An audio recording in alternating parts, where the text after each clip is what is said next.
there is an inheritance tax. So if, let's say, one has $100 million worth of wealth, and when he dies, he can only transfer probably 45% to his children. 55% is grabbed by government. Congress Overseas Chairman Sam Pitroda's remarks put Congress in a massive spot once again, giving fresh ammunition to the BJP. By almost pushing for a controversial inheritance tax on successors and legal heirs of the dead. Pitroda even praised the 55% wealth tax imposed in the US. Pitroda even backed Rahul's contentious survey and redistribution of wealth. Let me tell you, in America, there is an inheritance tax. So if, let's say, one has $100 million worth of wealth, and when he dies, he can only transfer probably 45% to his children. 55% is grabbed by government. Now that's an interesting law. It says, you in your generation made wealth. You are leaving now. You must leave your wealth for public. BJP immediately seized the opportunity to target the Congress, with Prime Minister accusing the Congress of trying to loot the dead. मैं ये बात देश को साफ साफ बताना चाहता हूं कि कांग्रेस वोट बैंक पॉलिटिक्स के दलदल में इतना धंसी हुई है कि उसे बाबा साहब के संविधान की भी परवाह नहीं है। और आपको पता होगा, उन्होंने मैनिफेस्टो में तो लिखा है कि आपकी संपत्ति का सर्वे करेंगे। हमारी माताओं बहनों के पास जो स्त्री धन होता है, जो मंगलसूत्र होता है, उसका सर्वे करेंगे। और फिर उनके एक नेता ने तो भाषण में कहा, एक्सरे किया जाएगा। कांग्रेस का मंत्र है, कांग्रेस की लूट, जिंदगी के साथ भी लूट और जिंदगी के बाद भी लूट।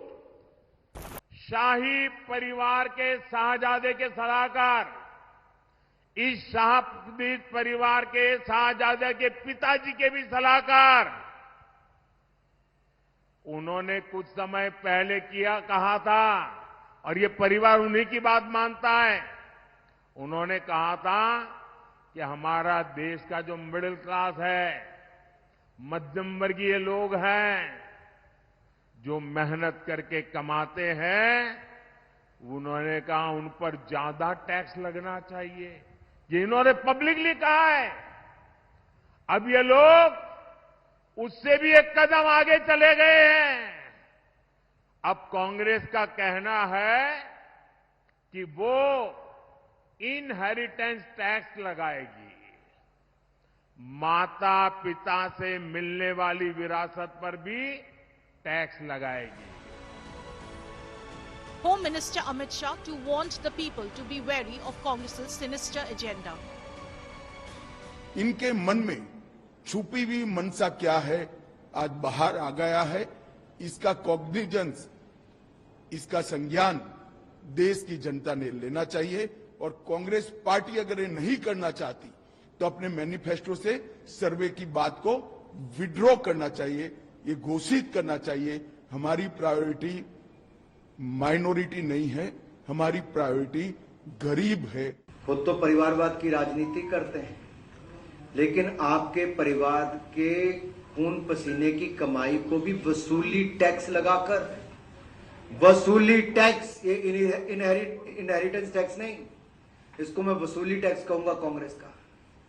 जैसे कांग्रेस सत्ता में रहकर वसूली करती है, वैसे ही आपकी मौत के बाद भी वसूली टैक्स यानी कि इनहेरिटेंस टैक्स लगाने का सोच रही है। कांग्रेस का मैनिफेस्टो बताता है कि आपके गहने जांचेंगे, आपकी जमीन जांचेंगे, आपके बैंक अकाउंट जांचेंगे, आपकी प्रॉपर्टी जांचेंगे और उसको देश के उस समुदाय में बांट देंगे जो इनके लिए वोट बैंक है।